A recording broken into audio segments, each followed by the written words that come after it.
can we start by introducing yourself? My name is Henrik von Scheel. I'm a father. I'm a grandfather, and I'm also called the father of the fourth industrial revolution and the industry 4.0. At the core, I'm a strategist. I've been researching for 20 years patternicity, so reusable patterns statistically, and so this is what I focus on. At the core, I'm a researcher. I'm teaching at universities too. So that's my passion. And what are you think will be the trends that will determine entrepreneurship and technology for the next 2-3 years, but also the next decade? So the fourth industrial revolution that was announced in 2008 are 77 mega trends. And I set them up in periodic table. And so 17 of them are technologies. And then you have the workforce trends, the regulatory trends, you have the demographic trends, the global trends, the consumer trends, and all of them are colliding together, right? So everybody talks about AI. The big potential for AI is either if you're an entrepreneur, you can support companies to implement it. You can do the infrastructure, the database, you can do an AI research, a scientist, or you can do AI research yourself. So in BioRevolution, you can focus on many, many things, right? So potential is immense. But which of those trends do you think will have the biggest influence on startups and smaller companies? So startup is a unique element, right? Because you find people who are pioneering out to identify a trend and to develop something, or they find an opportunity with company and they develop something for a company. So they are willing to take risk and test and trial. They're often passionate people that needs liquidity. They're very strong-minded, but they're also not the most adaptable people, right? So the society needs entrepreneurs because entrepreneurs are shaping the future. So I think if you go to the event here, you see it's a testimony that the entrepreneurship in Poland is well alive. There are people who have passion, they have products, they have something to sell, they have something to share, they want to do something. So I think the fire in Poland is there, right? This event is an event to connect investors to businesses, to entrepreneurs. Being an entrepreneur is a lonesome element. You need investors, but you need also businesses. So this is a perfect element for it. But do you think some of those trends that we'll see coming or that are already coming there, that they create a special advantage for startups and entrepreneurs? So there are 4 key trends for 10 years for Poland, right? One is convergent technology trends, so AI and Web 3.0, that's converged together in terms of the bio-revolution. Then you have regulatory trends, which is the AI Act or the Climate Change Act, right? So companies need to have a way to set up their carbon credit. That's a huge potential for Polish companies to take advantage, to have a competitive advantage for the first time. And then the last is how you design the strategy, operate to grow. So there are 4 major trends that entrepreneurs can take advantage of, businesses can take advantage of, or investors. Investors capitalize on the future. That's what they are focusing on. I would like to dig a little bit deeper in the third one or the fourth one, the operational one. Yeah. Can you give us some example of that? So, for example, if companies need to be net zero, right? So if Poland a manufacturer would export their product now, then by October they have to pay carbon credit tax on their product in Germany when it crosses the border. That's the CBAM, right? That means if they don't have a carbon retirement program here in Poland, they're paying 15 to 25% tax to Germany. So if they do it here, they can take the carbon credit and distribute it on their value chain.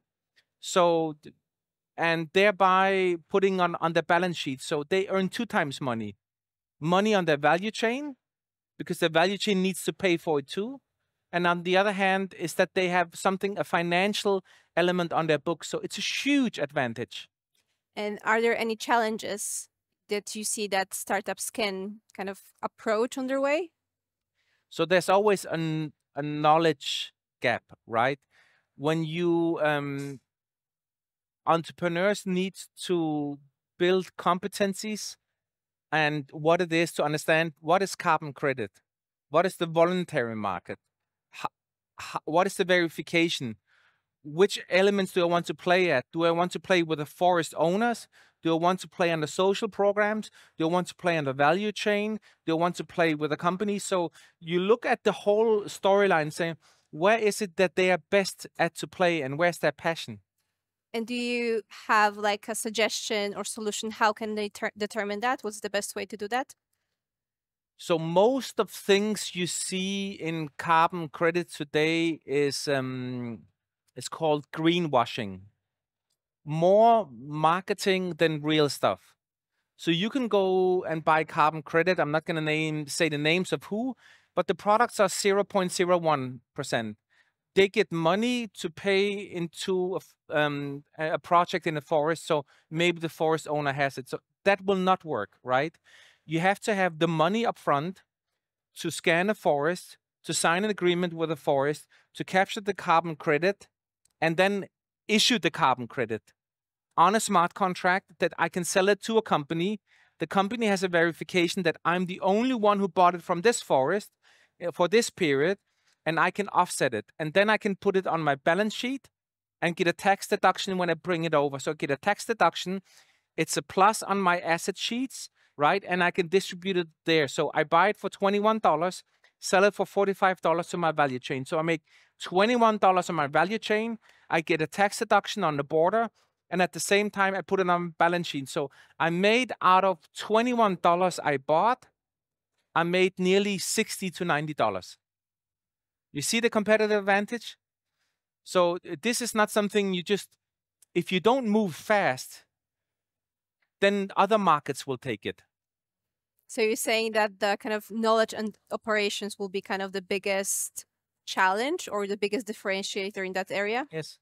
So let me put it the other way, right? So when you see, for example, when AI comes now here, ChatGPT, language model, big language model, everybody around here consumes ChatGPT. Nobody is creating anything in Poland. They are a consumer of the product, right?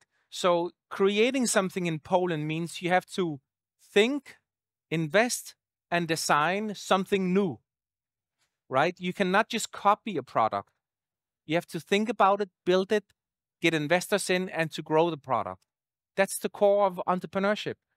Do you think that with AI itself, there is something that we're not seeing yet? There is a potential that's still uncovered? Yes. The biorevolution. So in the AI, what you see now, the US is the biggest infringement on intellectual capital. They're stealing all the information you have. With ChatGPT, you going virtually, they steal all the information around you. They steal everything around you and they resell it to you, right? And in the biorevolution, when you think about US is going for consumers in AI and using Europe to consume the product to resell the product, like social media 15 years ago. The potential for Europe is the biorevolution because it's the same module on AI, but instead of using a language model, you use the periodic table on how everything is built up in our bodies. Your body is built on molecules, natrium, calcium, all of this. This is already a language designed by nature. Organisms are algorithms. Nature has its own language. So now the language model that the US is coming with, it's like I'm Spanish and you're English and you ask me to translate English to you. So what we need to do in AI, in the biorevolution, we need nanotechnology, Web 3.0, quantum mechanics, bioinformatics to dig deep, to re-engineer the programming to do drug discovery, patients discovery, discover new cures in a new way, right? Finding new ways on how we can shape new materials, finding new ways on how our body can be like a computer, because your body is already a computer. You have a child, the only thing your body does now, it imprints anything on the DNA that's already there. So you two are already connecting. The challenge with us is that we cannot decode this now. And this is what we're doing in a biorevolution. We're decoding what happens. To explain it in a different way, right? My phone and me, my virtual representation is already here. How I communicate data from here to here is how fast I can tip. I'm curious, what kind of risks do you see connected to that? Because I think that when people hear about, decoding humans actually and kind of understanding what's happening inside, it can be a little scary to some people. You are 100% right? That's why the biorevolution is the European version. Web 3.0 is the element where you have privacy to protect the data, entry points here and here. What we don't see in AI is the cost. A large language model, like open source for Microsoft, costs 3 atomic reactive centers, as much as New York every month. Electricity. It consumes as much water as UK consumes the entire year, half of it, right? So we're not looking at this, right? We're looking at saying, how do we protect your data? Your data is the future most worthwhile. So the data of you will have a filter to it. The Web 3.0. So in the fourth industrial revolution, we have 8 revolutionary steps. And one of it is the biorevolution, and one of it is the consumer revolution. The consumer revolution is where today you go on the internet and you are a product, right? You are selling yourself on the market to get something free. The Web 3.0 is that nobody can capture your information before they get through your filter. So you will earn every time on selling your information. If it's your medical information, if it's your consumer information. So it turns things around. Your information is an asset, and you will keep that. I think there's still a lot of work that needs to be done on that kind of privacy sector area of that. Do you think how much time will that take when we can actually see kind of a bigger result of the biorevolution because that privacy kind of catch up to that? Yes. So I'm just writing a memorandum of understanding for 100 million for biorevolution fund here for Poland, right? And the whole idea for Poland is to find out new ways to do it, right? This is actually what we want to do. The solution that you talk about, privacy, all of this, is not there. It needs to be designed. And I want the best brains in Poland that are willing to kick ass to do something, right? So this is why I'm here. Can you tell us a little bit more about that memorandum? Give us a sneak peek. So it's written with Joanne Roszkusznik. My Polish is not really good, so with Joanna Rubiniczkowska. That's not that bad. Close, right? So she will lead it here to do it with the government, to select it with the pharmaceutical companies and do the best version of this, right?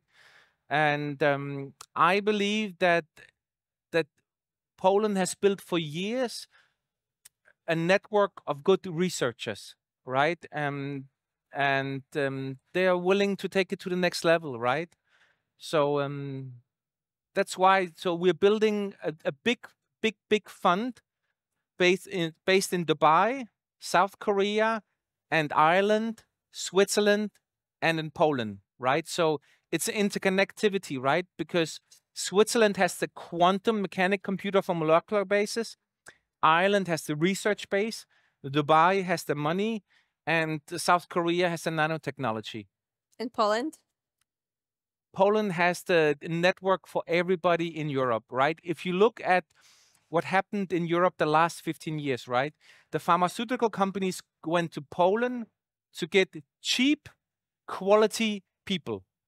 So today, around Europe, all the product managers in pharmaceuticals are Polish. So to collaborate with them on research base is why I want to set it up in Poland, so we can do it from this way, right? And before we finish, I want to ask one more question. What, from your perspective, what people tend to get wrong about trends? So I think trends is one part of strategy. I think people get wrong about that trends has two aspects to it. It has a male version and a female version. So the archetype of a trend has two aspects. The male version is that you can force it. That's the transformation. You have to react on something. And then the innovation is the female version. You have to go towards it. It's a driver. If you don't actively move towards it and invest, you will never get the benefit that is out there. So when you look at AI, everything that is coming now, you are transforming towards, because it's changing the market and how you operate. If you move towards bio-revolution, you have to invest. You have to trial and error. So these are the two elements, transformation and innovation. Innovation doesn't come natural, right? So I think the most difficult thing for entrepreneurs to understand is strategy, right? Strategy is not a quick fix. Strategy is in simple terms is in a nutshell, it's about three choices. What not to do. This is where you find on where you want to play and win. The second choice is where to differentiate. Most difficult choice. And the third choice is what to focus on, right? Strategy is not a plan.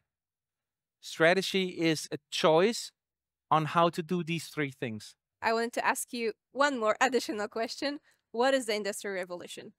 The fourth Industrial Revolution is a merging of 77 megatrends over evolutionary steps of 8 phases until 2025.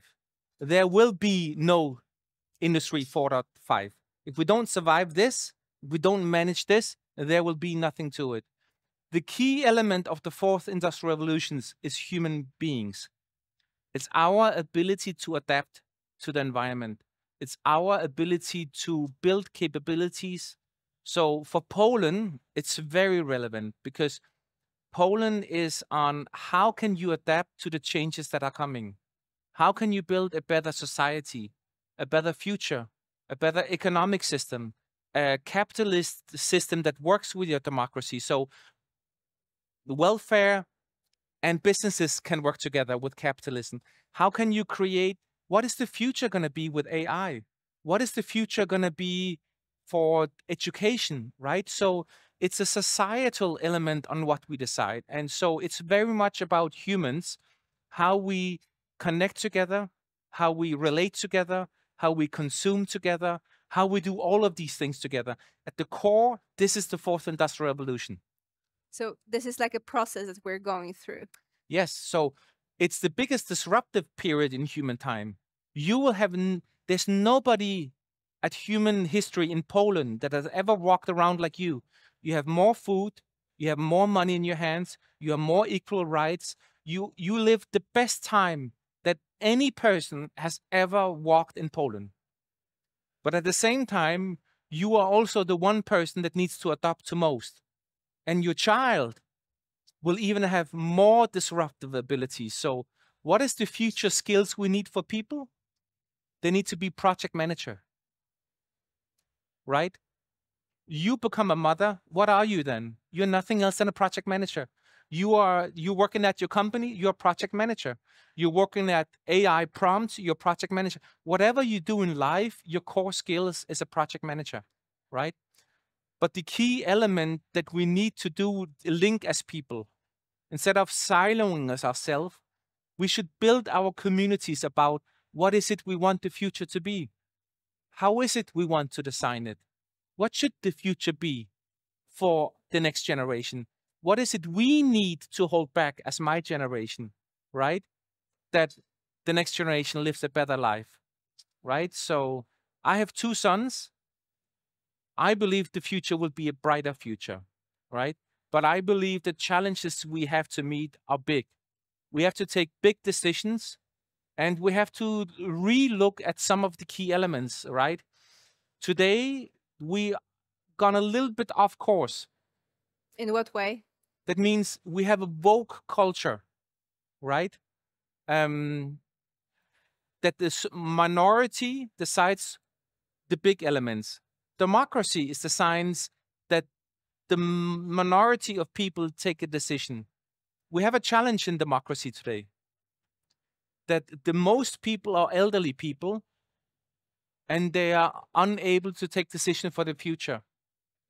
I recommended at the European Union that people over 45 should not vote anymore. Why? Because the younger people should have a bigger decision on their future than the older. Today, when you look at the demographics in Europe and the people that vote, also in Poland, you have that many people that are over 30 that vote. They look for their pension, they have a house, they have all of this, right? And we need to design a future that is different. That means we need to take difficult decisions that are not easy for me, right?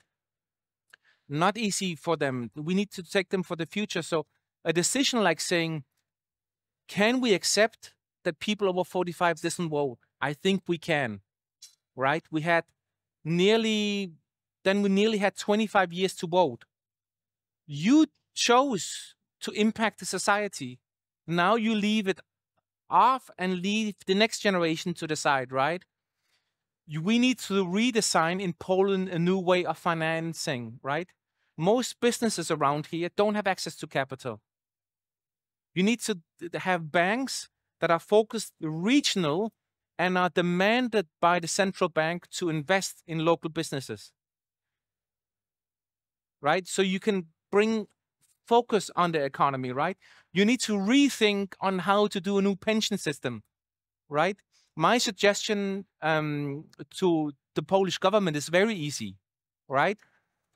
Scratch the old pension system and do an OTC, like a MasterCard system. Today, when you use your MasterCard system, you pay 2.5 to 2.8% every time you do a transaction. The government says we have a system for Poland, and every time you use a transaction, this money goes on a saving account for you. That means you have very fast saved money up. You have actually saved the pension problem. Okay, that's very interesting. I'm not saying it's a solution. I'm saying we need to shake the boat to see how we can change it. Okay, it seems like we still have a lot of work to do. Thank you very much. Thank you.